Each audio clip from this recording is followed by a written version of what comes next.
Hello everyone. I think you all are fine and concentrating more on your studies. This period is very important for you for your competition as well as class 12th preparations. So dear students, I was discussing with you the chapter differentiability, and this is a new topic, that is logarithmic and exponential functions. So I have already discussed the concept, the rules as well as the graphs of logarithmic and exponential function in one of the video. I'll share the link in the description box. You people can watch that video to know about all these things. So let's start this new topic, that is differentiability of these functions, and I'll discuss the concept little bit. Okay, so what is that? Exponential function is a function of the form fx equals to a to power x. See, y equals to a to power x. I told you that a is base and x is power here, and there is a restriction on a. A is a positive real number. Okay, so these things are very important to know. What about the domain? As our function is in this form, obviously there is no restriction on x, that's why the domain is R. What about range? Range, if we fix the value of a is 2 and we consider two values of x, that is 2 and minus 2. So if we put 2 here, the 2 to power 2 is 4, and if we put minus 2, then it will become 1 upon 4. It means whether we put x positive or negative, our y remains always positive. Therefore our range is 0 to infinite. Okay, so you just remember all these points. First of all, the form of the function, the restriction on a, that is positive real number. Okay, and then domain as well as the range. If you remember these points, this will help you a lot. Okay, now the next thing is logarithmic function. The logarithmic function with base b is defined as y equals to log bx, if and only if b to power y equals to x. See, a number can be expressed in two forms, exponential as well as logarithmic. Exponential form can be expressed in logarithmic, and logarithmic form can be expressed in exponential. Okay, so b to power y equals to x, this is your exponential form.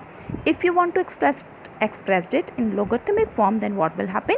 You will write log x base b equals to y. This is very important concept. Okay, now what about the domain and the range? As you know that log is not defined for the negative function, and our function here is log bx. So there is no there is restriction on x. X can only be a positive value, therefore domain is a positive number, that is 0 to infinite.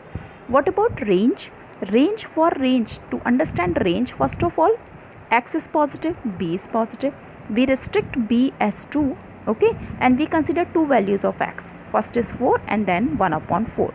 If we consider these values, then for 4 y will become 2, and for 1 upon 4 y will become minus 2. It means for b and x, if we put the values, then y is negative or can be positive also. It means that y is a number that is a real number, means r. So the range is minus infinite to infinite. So this is what you have to remember. And now you come to the concept of the graph. Here I have taken the graph of y to power 2x as well as few more graphs. Let's discuss that what is the concept here. I have considered the graph y equals to x. You know very well y equals to x is a straight line that passes through the origin, and it makes 45-degree angle from the positive direction of x-axis. Okay, and next another graph I have taken, that is y equals to x square.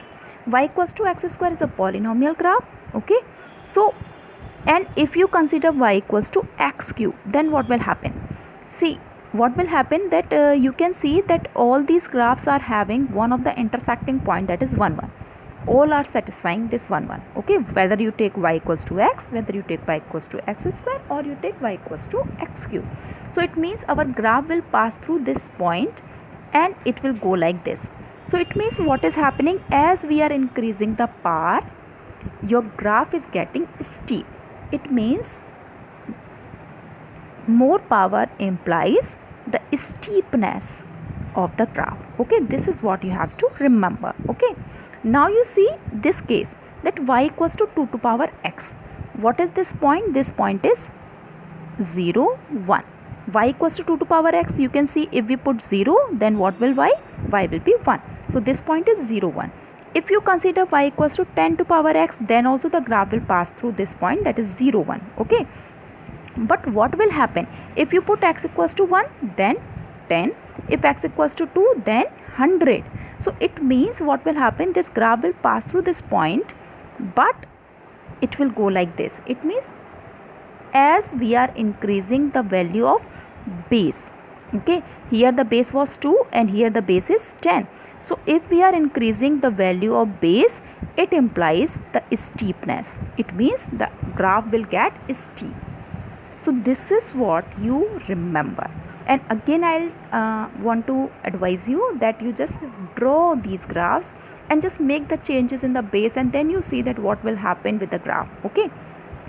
Now you see what happens in the graph case of logarithmic function. If you consider the log function, then what happens? That I have taken an example of base 2.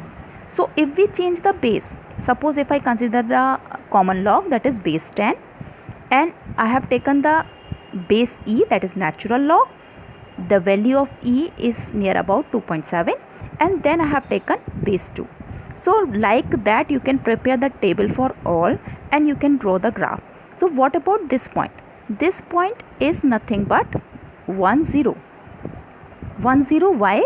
Because if you will put 1, x value 1, then what is the value of y? The y will become 0. Okay. So this point is 1, 0, and this point will be satisfied by all the graphs. So all the graph will pass through this point, and what is happening? As we are decreasing the base,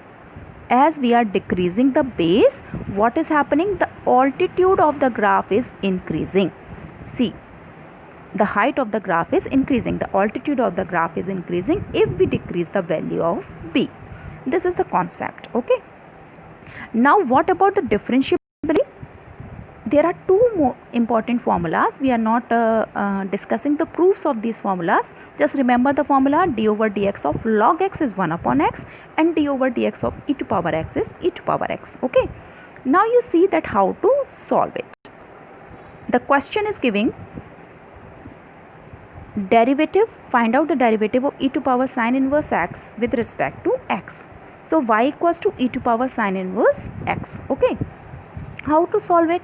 You just see that we want to find the derivative with respect to x. So this will become dy upon dx, and this side will become d over dx of e to power sine inverse x.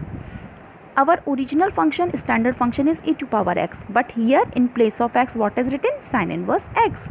So we have to apply the chain rule. Okay. So first of all, you consider it as a standard function. So just imagine e to power x, so the derivative is e to power x. So you just write e to power sine inverse x here. Now as in place of x, what is written? Sine inverse x. So we have to redifferentiate it. And what is the formula of this? This is 1 upon root 1 minus x square. This I discussed in the last video, inverse trigonometric functions. Okay. So this is what your answer. The question is very easy, only you have to remember the formula as well as the concept. Okay. Now another question, that is, find the derivative of cos log x plus e to power x. X is greater than 0 with respect to x. So let y equals to this. Now differentiation with respect to x, so dy upon dx and d over dx of this. Our original function is, standard function is cos x. So what is the derivative of cos x? That is minus of sin x. So first of all, you just change it and write minus of sin. Whatever is written in the bracket, you just copy it. Okay. Now as in place of x, this is written, so we are going to redifferentiate it according to the chain rule.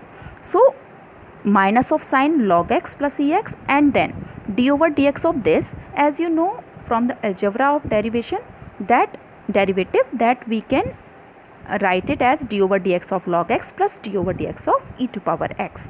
So d over dx of log x is 1 upon x, and d over dx of e to power x is e to power x. So this is what you are going to get. The questions are very simple and easy. Again, I request you just go through the exercise, do all the questions and examples, as well as you refer RD Sharma and do more and more question. If you have any doubt, you can post and ask, okay? But take it seriously. So thank you so very much.